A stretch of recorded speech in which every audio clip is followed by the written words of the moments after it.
রসুলের মহাব্বত কেমন? একটা মরা গাছ আমাদেরকে রসুলের মহাব্বতের শিক্ষা দিচ্ছে। আমার রসুল ওই খেজুর গাছ, মরা একটা খেজুর গাছ, ওই খেজুর গাছকে ধরে ধরে আমার দয়াল নবী খুতবা দিতেন। একজন আমার সাহাবী আমার রসুলের মহাব্বতে একটা মিম্বর বানাই দিল। আমার রসুল যখন খেজুর গাছকে বাদ দিয়ে মিম্বরে উঠে উঠে যখন খুতবা দিচ্ছিলেন, শোনা যায় এরকম মানুষদের ভিড় থেকে মানুষের মতো হু হু হু হু করে কান্না করতেছে। আমার রসুলের কানে যখন এই কান্নার আওয়াজ আসলো, আমার রসুল চিন্তা করতেছে, কিরে এই বড় মজলিসে কান্না করে কে? কেন কান্না করে? এই কান্নার আওয়াজ কোত্থেকে আসে? সাহাবায়ে কেরাম আমার রাসূলের দরবারে আরজ করল, ইয়া রাসূলুল্লাহ, ইয়া হাবিবাল্লাহ, দুনিয়ার কোন মানুষ কান্না করে না, কোন মানুষ কান্না করে না। ওই খেজুর গাছ, যেই খেজুর গাছকে ধরে ধরে আপনি খুতবা দিতেন, আপনার বিরহে, আপনার বিচ্ছেদে ওই খেজুর গাছ কান্না করতেছে। খেজুর গাছকে আহ্বান করার পরে খেজুর গাছ আমার রসুলের দরবারে আনা হলো। দেখেন আমার রসুলের কে মুজিজা। আমার রসুল যখন ওই খেজুর গাছকে জিজ্ঞেস করলো, খেজুর গাছের জবান খুলে গেল। খেজুর গাছ বলতে লাগলেন, ইয়া রাসূলুল্লাহ, ইয়া হাবিবাল্লাহ, আপনি এতদিন আমাকে ধরে ধরে খুতবা দিতেন, আমি কত আনন্দ হতাম, আমি শান্তি পেতাম, অন্তরে প্রশান্তি পেতাম।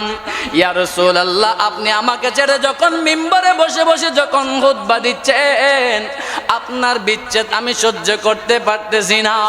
ইয়া রাসূলুল্লাহ, আপনার বিরহ আমি সহ্য করতে পারতেছি না, সেই জন্য কান্না করতেছি। আমার রাসূল বলে, এ খেজুর গাছ, এ উস্তুনে হান্নান, তুই এই কি মোহাব্বত আমাকে দেখালি, এই কি ভালোবাসা আমাকে দেখালি। তোর ভালোবাসায় আমার অন্তরকে খুশি করে দিয়েছে, আমাকে খুশি করে দিয়েছে। ও খেজুর ঘাস, বল বল তুই কি চাস, আমাকে একটু বল না, আমাকে একটু বল না। খেজুর গাছকে বলে, ও খেজুর গাছ, তুই কি দুনিয়াতে আবার জীবন ফিরে পেতে চাস? তোর কাছে আবার ফল ফুল দিয়ে ভরপুর হয়ে যাস, এটা চাস? খেজুর গাছ কান্না করে করে বলে, ইয়া রাসূলুল্লাহ, আমি আর এই দুনিয়াতে থাকতে চাই না, আমি জান্নাতে আপনার সাথে, আপনার উম্মতদের সাথে থাকতে চাই। বড় করে বলি না সুবহানাল্লাহ। আমার রাসূল তখন ওই উস্তুনে হান্নান নামক খেজুর গাছকে জান্নাতুল বাকিতে মসজিদ নববীর পাশে আমার রাসূল খেজুর গাছকে দাফন করলো। আর দুনিয়ার জমিনে সমস্ত কোটি কোটি মানুষদের জন্য নজির স্থাপন করলো। দেখো দেখো দেখো, যারা যারা নবীকে ভালোবাসবে, যারা যারা নবীর মহাব্বত অন্তরে রাখবে, তাদের প্রতিদান কেমন।